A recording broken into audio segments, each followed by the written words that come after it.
There we go. This is Karen with newclevelandradio.net, and it is time for Avoid the Maze. And I think in today's discussion, you're going to realize that, you are going to get in that maze as you are reaching for your stars, your goals, your success. But just because you hit the wall doesn't mean you can't bounce back and find your path again. My guest today is Richard Friesen. Hopefully I said that right, Richard. Friesen is how most Friesen. people pronounce it, but you can pronounce it any way you want. I love it. I love it. And it's still a dark morning out on the West Coast for you. Well, it is a cloudy morning here in the state of Ohio. But we're not talking about the weather. We're talking about our life. I love the posters behind you, talking about money. So tell us a little bit about yourself and, where you came up with your theories, because the little bit I've read so far, they're real. Those theories hit the target. Yeah. Well, for me, it started with a story about my own internal mindset and limitations. So it was April of 1995. I woke up in the middle of the night. Bang, there was a voice. And I looked around the room. Nobody was there, but this voice said, "Rich, you're only worth $200,000 a year." The voice was as real as your voice is to me now, but I looked around and there was nobody in the room. So I got up, dressed, showered, dressed, and drove across the Golden Gate Bridge to the floor of the Pacific Exchange, where I was an independent market maker. And there I don't know if you know, but there were big columns and, Right. the Yep. typical kind of traditional exchange architecture. And I sat on the concrete steps and I thought about that voice and where that voice came from. So a little background is I was trading with a very large trading firm, very successful, given me just a tremendous amount of support, PhD, math, quants, the whole bit. And I had gone on my own several years earlier. And when I went on my own, the first year I made $125,000 trading very carefully, then 150 the next year, 175, then 200, then 200. So I had been stuck at 200, but that year something unusual happened. I was trading a stock called Micron and options in Micron, and it went crazy, and there was so much opportunity. I made $200,000 in about 6 weeks. So I hit my limit very early. And then it was up and down, up and down, up and down, up and down until April. And that's when that voice came in and said, "Rich, you're only worth $200,000 a year." So most young people don't even know what a trading pit is because Right. they're all gone. But, that's a place where all the brokers and the market makers and the traders and everybody gathers and orders and yelling and screaming and buying and selling. And I always stood at the very back, very careful, always, trying to reduce my risk and taking little bites out of big orders. But I realized that voice represented a part of me that I no longer was me. I was done with it. So I went and stood right in the front, right in between the two busiest brokers, right in front of the exchange staff where I could hear all the orders. Now, in a pit, most of you don't know this, but you don't own a spot. It's held by the most aggressive, the toughest, the meanest, the person with the most capital. And they keep that place by social pressure and hierarchy. Got it. So I went and stood in the very best spot. And it was still early. The rest of the traders came in, the market makers came in, and the guy who always stood there looked at the clock, looked at me, tapped me on the shoulder as if to say, "Okay, little boy, time to go." I didn't move. Well, the whole pit went, "Oh my God." They moved back. We started a shoving match. The exchange official said, "You guys, you get into a fight, it's a $10,000 fine." I held my ground. The bell went off. and I went nuts. Buy 50, sell you 20, buy and sold them. Rich Friesen was done with that internal voice. And when I started building a trading firm from those profits, about a third of the traders would just take off and use my system and make money. A third would do okay. It wasn't bad, but a third just couldn't do it. Same opportunity, same everything. So I brought in a hypnotherapist, and what we discovered, there were internal limitations, just like I had a belief system about our worthiness and our values. And that eventually led me to write the book, A Private Conversation with Money, and also to look at my life and to help my clients in terms of from their deepest identity to their beliefs about the world to their behaviors, where in that stack are they stuck? And once we stop looking at just symptoms up here, then we can really get to work.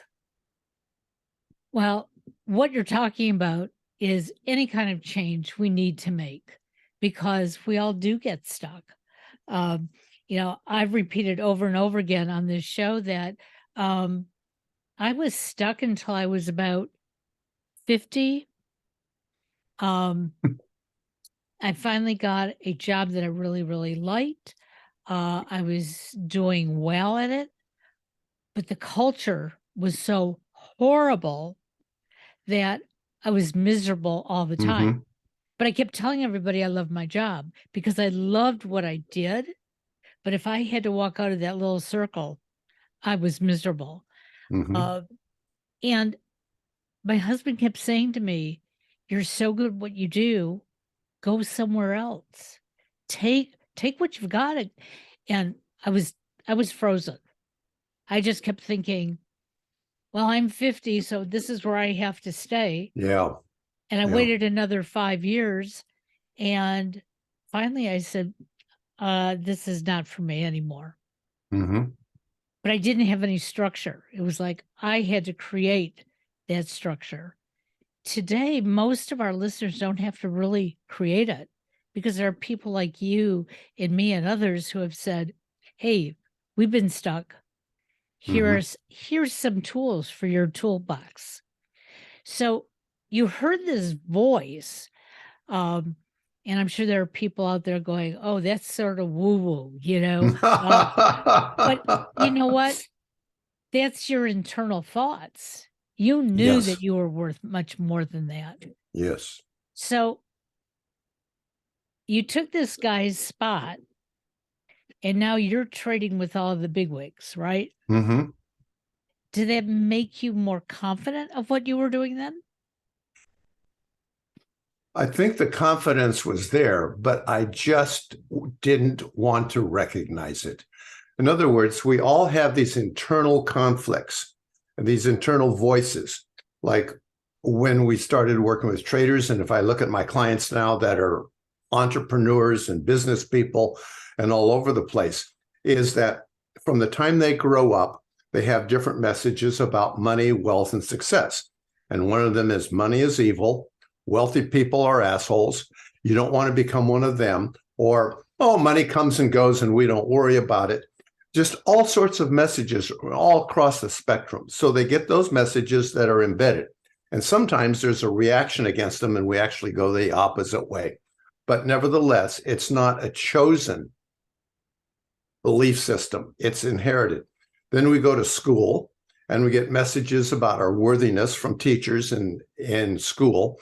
I know they thought I was retarded, for example, and that's because I couldn't see the blackboard.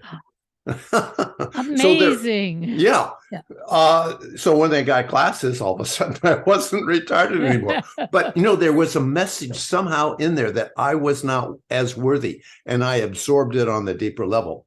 Then we get to the cultural levels right now, and there's a huge break in the culture around money, wealth, and success from the conservatives, from the progressives and liberals, and you absorb those and the anti-wealth, the anti-money, the taxation, and all those issues. Now, you have all that stuff internalized, and we're expected to have full energy, focus, mission, and going for what we want. Oh my gosh. So my goal was to take that voice that just came to me in the middle of the night and said, how can with my clients make it intentional? How can we elicit those voices, find out the internal conflicts, and then develop rapport with money, wealth, and success? So that's been my job, and that's why I wrote the book. So how long did it take you to write the book? I'd like to say 6 months, but 4 years off and on. Scott Adams, the Dilbert cartoonist, gave it 2 thumbs down about 4 years ago. So I went through a number of revisions, and now I'm happy with it. But it took 2 editors. It took a lot of work, and I think the next one will go faster. But boy, because you don't know where you're going. You don't have a clear vision, and you're kind of struggling as you go. You go down a lot of dead-end streets. So, but I'm really pleased with it now. But you got through those dead ends. You followed a different path, and eventually you got out at the other side. The book was done. It was published, and it's for sale. Right. You know, and what you're talking about is persistence. I had my own. We all project our own internal pain. And my pain was I was not worthy. And so I look at my kids and my grandkids and my community and say, how can I help people short circuit that path that took me so many decades to get through? Well, and the reality of it is each of us have to see that what we've been doing isn't really working, and find that confidence to say, okay, I'm going to do something different. And it's okay if I make a mistake along the way, but I must learn from it. It's interesting because I know the way I was raised. I have 2 older brothers, and I was always told, your brothers are going to be the leaders in this family. You can follow, or maybe you'll be lucky enough and marry a man who is a leader. Oh, man. And yet my mother was a very independent woman. Okay. And I couldn't understand these messages. Why can she do all these things, but she thinks I need to take a back seat? And so I did for years and years. Especially if I was in the company of my brothers after we became adults, I'd sit back, I'd let them do the talking, because I was afraid if I said anything, it was going to sound stupid. And so when you're talking about these voices in our head, it's our parents didn't mean to tell us these wrong things, but they did. And so now we have to sort it out. And so it took me until my 50s, but that's okay, because now I've turned that path. And that's for all of our listeners and all of your clients. It's never too late. Oh, exactly. And then the question is, how can we turn that path? What are there steps? Are there invitations? Is the way we can do it? And one of the things that I do with clients, I have them step into their mastermind, into their success, and to visualize it, to touch it and taste it. And what's interesting is sometimes we'll go through a guided visualization, and I'll have them imagine their success as a house. It's in a valley, in mountains, by the ocean, wherever it is, how 1-story, 2-story, big, small, comfortable, fancy. And then that success we'll step into it. What are the attributes? What are the beliefs? How do you see yourself? And then what's interesting is some people don't know how to even feel, describe, touch, or taste that success. Right. And just like me, if we can't visualize it, if we can't see it, if it's not really concrete in our mind, our survival mechanisms will go, no, Rich. No, Rich. We don't know what's going to be there. And as strange as it sounds, our survival mechanisms encourage us to repeat our survival process. So, for example, if you grew up with a very judgmental mom or a very critical dad, what you will do is internalize that sometimes and be self-critical to kind of beat their criticism. So that's our survival mechanism. So if you meet a mate, for example, that's very accepting and warm and loving and allowing you to be, you will work to make them into that critical part because that's how you survived. Right. You are so right. And many of us go through life just surviving because we think we're the only ones with those negative thoughts. Yeah, indeed. It's interesting. There's a woman who I've met online, and she's been very successful in her life, but she's come to a wall right now, and it says, she made mistakes. And even though she was successful and knew people, her life is over. And I asked her, well, you're still breathing, you're still eating, Yeah. you're still feeling hot and cold. So your life is not over. And do you want to spend the rest of your life just this shell of a person? And she keeps saying no. But she's not quite there that she's willing to make the changes. I found when I had to make my changes, I had to be very blunt with my husband and my son and say, I can't stay in this job anymore. I don't know if I'm going to be able to get another job because people look at your resume and they figure out how many years you've been working and now you're too old for them.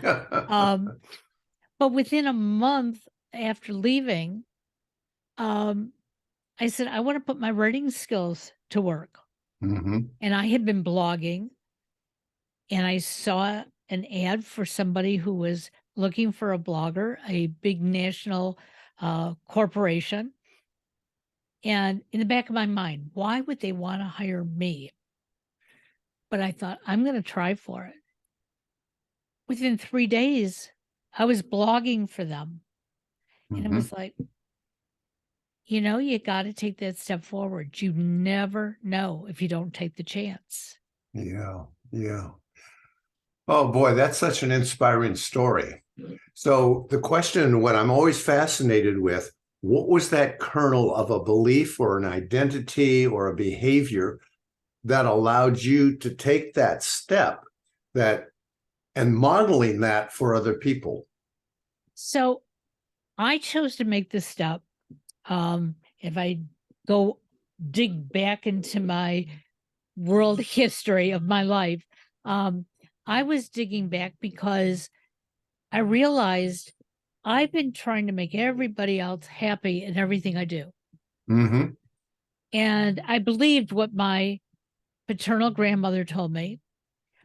You make somebody happy, Karen, you're going to be the happiest person on earth. And I asked her if she was, because she was a pleaser. And she said, I think so. And that's when I realized, you know what? I don't want to think that I'm happy. I want to find what real happiness is. Yeah. I don't want to depend on my children, my husband, one of my students. I don't want that to be my happiness. My happiness is doing what I want to do. And so when I reached out, I thought, well, it's a national company. They probably are going to have thousands of resumes. But you know what? This is my chance just to throw my name in the pile. Again, expecting nothing, which was the best thing for me, because by not expecting something, I started coming up with other plans. Well, if they don't take me, I can do this, I can do that. And they took me. And then a month later, I said, broadcasting has always been something I wanted to do. That's what I went to school for. And I heard this thing called podcasting. And I went and I said to my husband, help me set this up. And we set up a system. I was basically knocking on doors to get people to be my guests. I had a theme, and from there, it has just grown. Mm-hmm. But I could have been that scared little girl Right. and say, you know, I never had a chance in my life because I was waiting for somebody else to give me that chance. Yeah. So stepping into that belief system, that identity, can be a major shift for some people. And that's why a coach or a process that invites you into it safely. So, in other words, when we're making a major change, we only do it if we can do it safely and our survival mechanism is okay. So, rehearsing that change oftentimes will go down to, well, is this just a behavior that needs to change? And sometimes it's a simple behavior, and I have steps to make behavioral change. Sometimes it's a belief about the world and how it operates, like they're out to get me, kind of a belief system. And sometimes it's all the way down, I'm not worthy.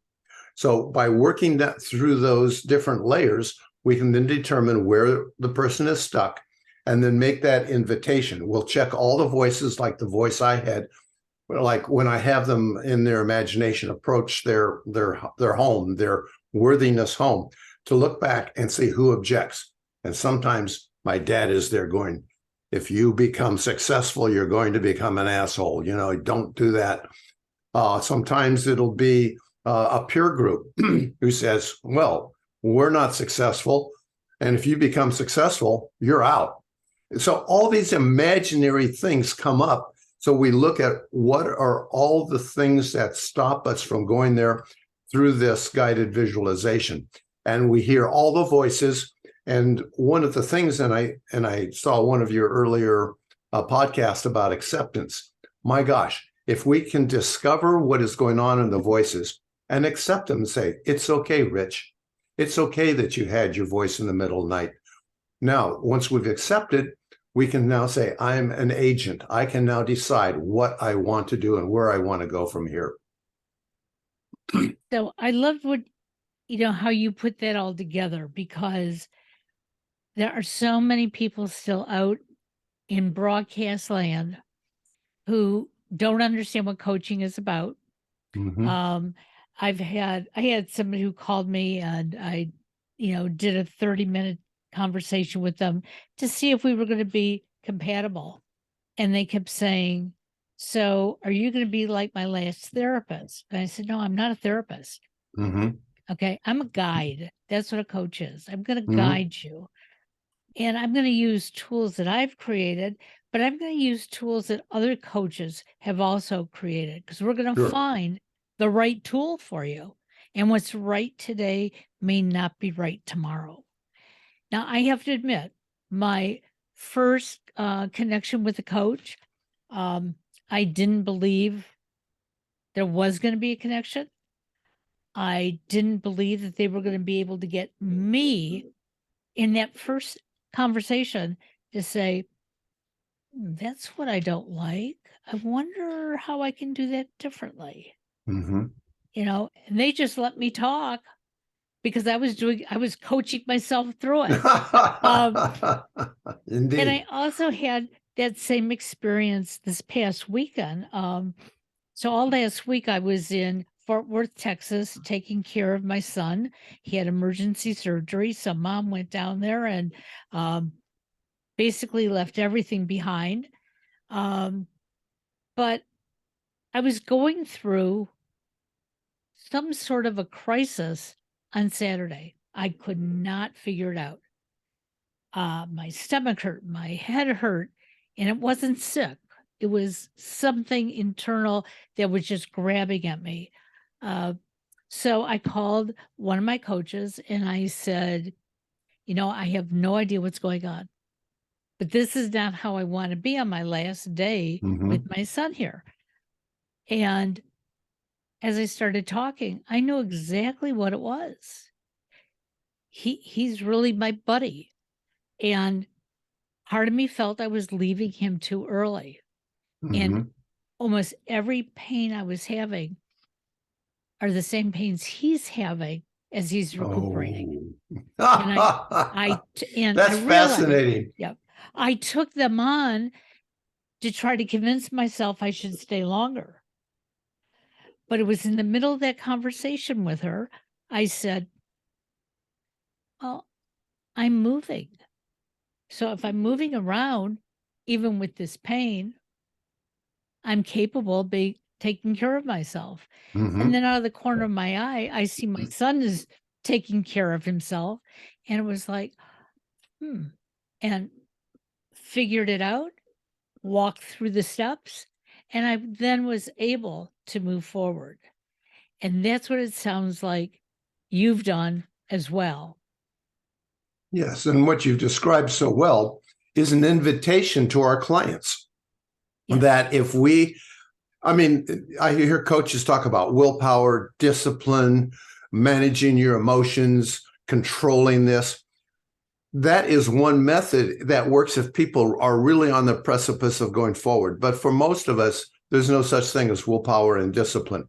But if I can invite them to a better stage with awareness and acceptance where they go, oh, that feels better. Then we've got a positive draw toward a new way of being or a new belief system. And then if we can do it for 5 minutes, we can do it for 10, an hour, and 2 hours in a day. So as a coach, the constant invitation is to step into a state that honors our values, feels better in the moment, and gets us to our goals.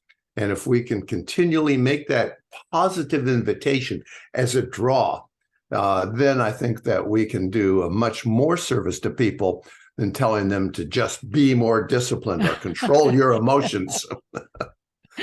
And that has never helped me when somebody has said that to me. In fact, it makes it harder to control your emotions or harder to do something differently. Yeah, because what you're doing is you're saying, control yourself, more willpower. You're setting up an internal struggle with the language itself. Like whenever a client says, well, I'll try to do X, Y, Z, I'll stop. Whoa, stop. We're trying. That means we're setting up an internal struggle. So rather than trying, I make an invitation to something that feels better. So when you started writing your book, and because it's so prominent behind you, I want to make sure that we really talk about it. What does it mean, a private conversation with money? What is that title? Well, what I've done is I've got over 1,000 assessments of people who have problems in terms of their financial life. So I have almost every issue that could possibly be imagined. And what I did is I dumped them on the character Joe, the poor guy. He got all the crap from everybody I've ever coached.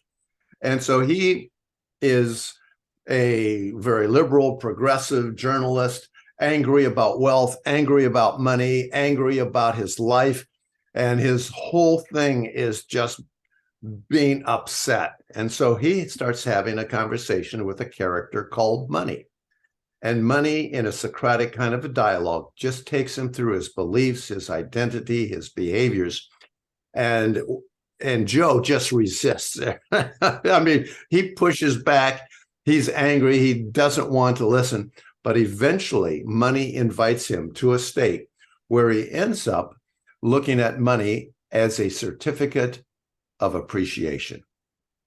So, for example, Karen, if I do something for you, you give me a certificate of appreciation. And I say, well, I added value to Karen's life, and she gave me certificates of appreciation, and vice versa. I will give you certificates of appreciation for value you add to my life. So the more certificates of appreciation we collect, the more value we've added to other people's life. So we make that transfer from all the old names, all the old belief systems, to adding value. So, for example, back in the 70s, I don't know if you remember, but vision boards were popular, and people put on mansions and fancy cars and all that stuff. Well, our vision board is a value vision board. What value are we going to add to other people's lives? And we put that at the right end, at the end. Now, what do I need in terms of skills, communication, people I know? What are all the pieces I need to add value to others? Now, as we put those pieces into place, we add value, we collect certificates of appreciation. And here's what explodes some people's mind. You ready? I'm ready. The more certificates of appreciation we collect, the more value we have delivered to our family, to our community, and to the world, our customers, our clients, our employers, and our employees. Makes sense to me, because we all want to be appreciated in life. Yeah. And if we've allowed ourselves to think that we are not, it piles on. My first marriage was not a great marriage. Luckily, we've come to terms many, many years later. Never thought that would happen. But when that marriage ended, I didn't think I had a value. And it was a very dear girlfriend of mine who said, maybe he doesn't have the value. Did you ever think about it that way? Maybe you're worthy. Maybe he's not. And you know what? She said to me, it doesn't make any difference. You're starting a new path. So where do you want to take it? You can create it. Since new, you can create anything you want. Right. And it doesn't mean the past's not going to be there, because it is. But you don't have to live in the past. And that's the most beautiful thing, that it doesn't make any difference how old you are. I went through my divorce between my 29th and 30th year. And I thought, I'm too old to change. Well, obviously I wasn't then. And I haven't been recently, because I just keep saying, look, as long as I'm moving, breathing, and having emotions, I'm living. So why don't I live my best? Shoo, I wish I could underline that and highlight that and put exclamation points around it. Well said. So how can we find your book? Because I know my listeners are going to say, wait a second, Richard has some great ideas, and maybe if I read the book or thumb through the book, I'm going to learn something more. Well, it's on all the major book outlets, Amazon, A Private Conversation with Money, paperback, hardback, and we just released the audio version. So it's all there. And a special offer for your listeners is if they go to conversations.money/maze, M-A-Z-E, there will be a free online course that goes along with the book, and you can follow the exercises with Joe in the online course. How wonderful is that? I think that's something that everybody should do, because, sometimes we are just so stuck that we don't even know how to make changes. I know every month when my husband and I sit down and we put everything in the bill pay, some months we, congratulate ourselves that our bills have come down, and hey, but that excitement doesn't last forever, because our life isn't centered around that. And that's important, because, we know there are certain things that we're responsible for, but we've got to find the fun things, and we got to work towards those, and we have to be productive. And so think about being productive in terms of adding value to others. And then when you shift that, all of a sudden you're not worried about getting money from people. You shift to delivering value. Now, one of the things that from your history is, my brothers are more worthy. I have to follow along. I'm not really worthy. So if that belief is there, then we tend to discount the value we're adding to others. Right. So if you come and say, here I am, it doesn't matter how old I am, I'm adding value to others. Exactly. And I deserve certificates of appreciation for that. Wow, what a major shift that makes such a difference in the energy, the drive, and the resilience. Well, and I have to tell you, 6.5 years ago, when my mother was dying, I was staying with her with one of my brothers. And typically, he's the brother that would do everything for my parents. And he looked at me and he said, "You know what to do. I'll be here to support you." I Mhm. looked at him and I said, "No, you know, you're the son, you're older." Yeah. And he looked at me and he goes, "No, I have more confidence in you than I have in myself." And my brothers, and both my brothers are the same way. And it's like, okay, so I was this little pesky sister for so many years. And now we see value in each other. And You that know, is I amazing. had a coach who saw more value in me than I saw in myself. And just that was so startling. And it sounds like a similar story to find people who value you and see value in you. My gosh, that then has an invitation to accept that internally. Well done. Well, thank you. And I'm so glad you were on today. Great way to start a week. Um, I want everybody to go out and get the book. It's not going to make Richard rich, No, but it will make the no. rest of us a little bit richer if we can gain some knowledge and, just take those steps forward, because none of us really want to go backwards. I don't want to be a teenager ever again. So Oh boy. I'm on the right path. You were such a delight. Thank you so much. And we'll be in touch. Well, thank you, Karen. And I appreciate you sharing yourself and your own story, because I think that is a powerful way to invite people into a life that enriches them. Thank you. Absolutely. Thank you. Bye bye now. Bye bye.